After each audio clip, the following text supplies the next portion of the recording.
मैंने 31 जनवरी वाले दिन मनी प्लांट की कुछ कलमें लगाई थी। इसके ऊपर मैंने वीडियो भी बनाई थी। आज इनको हम अलग गमलों के अंदर ट्रांसप्लांट करने वाले हैं। किनकी रूटिंग शुरू हुई है, किनकी नहीं, ये भी देख लेंगे। क्योंकि सभी मनी प्लांट की कलमें नहीं लगाई थी, इनमें फिलोडेंड्रॉन भी थे और इनको आज 1 महीना 25 दिन हो चुके हैं। तो इनको निकालते हैं कलमों को और अलग अलग छोटे छोटे गमलों में एक एक कलम को ट्रांसप्लांट कर देते हैं। फर्दर ये आगे और तेज़ी के साथ बढ़ना शुरू हो जाएंगे, क्योंकि अब मौसम गर्मी का शुरू हो चुका है। तो गर्मी के दिन में मनी प्लांट की ग्रोथ बहुत तेज़ी के साथ बढ़ती है, लेकिन इनको शेडी एरिया में हमें रखना पड़ता है। धूप में रखेंगे तो ये ज़िंदा नहीं रह पाएंगे।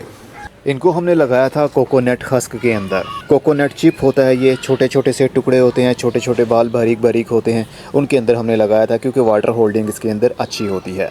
तो जड़ें गलती नहीं है, ना पौधे की कलम जल्दी गलती है। तो आज 1 महीना 25 दिन बाद हम इसको निकाल कर देखेंगे किसी की रूटिंग शुरू हुई है या नहीं।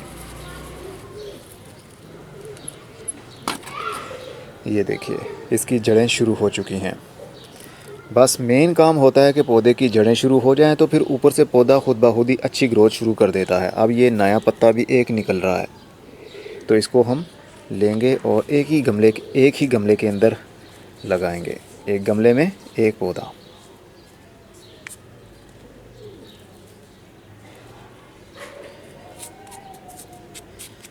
मिट्टी कोई सी भी आप इस्तेमाल कर सकते हैं, ज़रूरी नहीं कि बहुत अच्छी और नरम मिट्टी इस्तेमाल करनी है। जैसी भी मिट्टी आपके घर में गमलों में है, वही आप इसके लिए इस्तेमाल कर सकते हैं।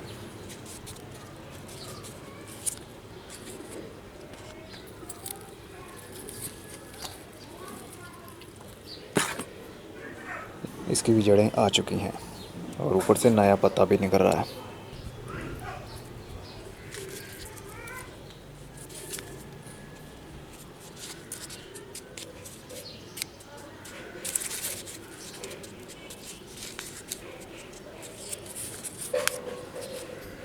देखिए, इसकी जड़ लंबी हो रही थी, ऊपर से ग्रोथ भी शुरू हो रही है। तो कुछ की रूटिंग शुरू हो चुकी है, कुछ की अभी रूटिंग शुरू होना बाकी है, लेकिन वो भी हो जाएगी। अब हम इनको मिट्टी के अंदर ट्रांसप्लांट कर देंगे। सभी को ऐसे ही मैं ट्रांसप्लांट करता हूँ। तो सभी कलमों को मैंने ट्रांसप्लांट कर दिया है। अब इनकी ग्रोथ तेज़ी के साथ बढ़ना शुरू हो जाएगी, क्योंकि मिट्टी के अंदर जो ताकत है वो किसी और मीडिया के अंदर तो है नहीं। कुदरत का हर एलिमेंट मिट्टी के अंदर मौजूद होता है। और हमने लगाया था कोको हस्क के अंदर, जिसके अंदर सवाए फाइबर के और कुछ नहीं था। अब मिट्टी में जाने के बाद में 50% से ज़्यादा ताकत के साथ इनकी रूट्स डिवेलप होंगी।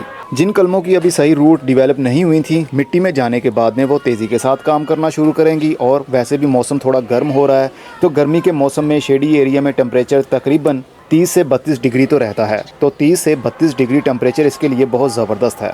कलमों को ट्रांसप्लांट करने के फ़ौरन बाद में हमें पानी देना पड़ता है। अगर पानी नहीं देंगे और मिट्टी भी खुश्क होगी तो फिर रूट्स स्ट्रेस में चली जाएंगी, फिर वो कलम कामयाब नहीं हो पाती। इसलिए मॉइस्चर लेवल हर लेवल पर बना रहना चाहिए। तो अभी भी मौसम है, आप कलमें लगाना चाहें मनी प्लांट की तो लगा सकते हैं, लेकिन शेडी एरिया में, धूप में नहीं लगाना। अगर इस वीडियो का पार्ट 1 आपने नहीं देखा था तो वीडियो पर लिंक दे रहा हूँ, क्लिक कर लीजिए, आपको पता चल जाएगा। तो आप भी उसी तरीके से कलमें लगा सकते हैं। पानी के अंदर रूट्स निकल तो आती हैं जल्दी, लेकिन उसके ऊपर से सही ग्रोथ नहीं हो पाती। मिट्टी के अंदर जड़ों की ग्रोथ भी होती है और पत्तों की ग्रोथ भी ऊपर से होगी। इसलिए जब भी कलमें लगाएं, पानी के अंदर नहीं बल्कि मिट्टी के अंदर लगाएं। फिर मिलेंगे। खुदा हाफिज़।